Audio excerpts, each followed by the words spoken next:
ئایا دەکرێت پێمان بڵێ نهێنی نازناوی چووزەر چییە؟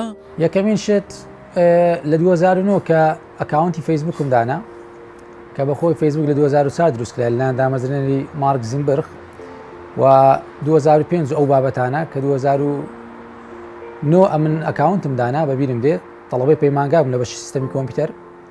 ئەو کاتی حەزم کرد نازناوەک دانێم، ئەو نازناوە لە سەرتاسەری جیهاندا بوونی نەبی. هەروەکو لە زمانی ئینگلیزی چووس واتە هەڵبژاردن، چوزن هەیە واتە هەڵبژێردراو.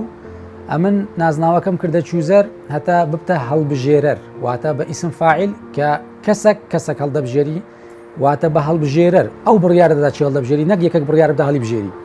چوزن لە زمانی ئینگلیزی بوونیە، چوزەر هەر لە قاموسی ئینگلیزی بوونی نەبوو.